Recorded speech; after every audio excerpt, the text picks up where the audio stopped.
কুমিল্লার সাবেক এমপি বাহারউদ্দিন বাহার এবং তার মেয়ে কুমিল্লা সিটি কর্পোরেশনের সাবেক মেয়র তাসনিম বাহার সূচনা ভারতে পালিয়েছেন। বর্তমানে বাবা মেয়ে কলকাতার এক রাজনৈতিক নেতার আশ্রয়ে রয়েছেন। তবে কখন, কিভাবে, কোন পথে তারা পালালেন তা নিয়ে চলছে ব্যাপক আলোচনা এবং সমালোচনা। এলাকাবাসীর প্রশ্ন, তাহলে বাহার সূচনা কি কুমিল্লাতেই আত্মগোপনে ছিলেন?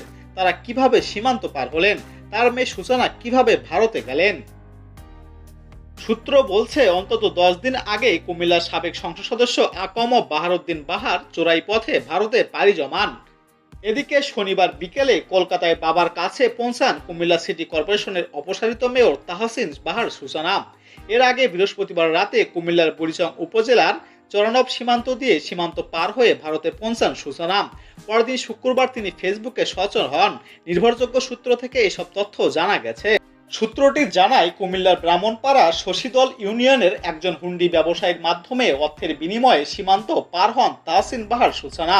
তার সীমান্ত পার হওয়ার একটি ভিডিও কলের ছবি ইতোমধ্যেই ভাইরাল হয়েছে। ভিডিও কলে সন্দেহভাজন পাচারকারীর নামও রয়েছে। ভারতের বক্সগঞ্জে একদিন থাকার পর শনিবার বিকেলে কলকাতায় পৌঁছান সূচনা। সেখানে এক রাজনৈতিক নেতার তত্ত্বাবধানে অবস্থান করছেন কুমিল্লার সাবেক এমপি বাহার। প্রতিদিন 10,000 রুপি চুক্তিতেই গত 8 থেকে 10 দিন ধরে আছেন তিনি। এদিকে সাবেক এমপি বাহারের একটি ছবি সোশ্যাল মিডিয়ায় ভাইরাল হয়েছে। এতে দেখা যায় তার মাথায় চুল নেই এবং সোনালী রঙের দাড়িও নেই। তার মুখে ছোট সাদা রঙের দাড়ি রয়েছে।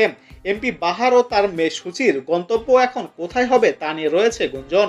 তবে সূত্র বলছে তারা লন্ডনে যাওয়ার চেষ্টা করছেন। তাদের লক্ষ্য যে কোনোভাবেই লন্ডনে পাড়ি দেওয়া।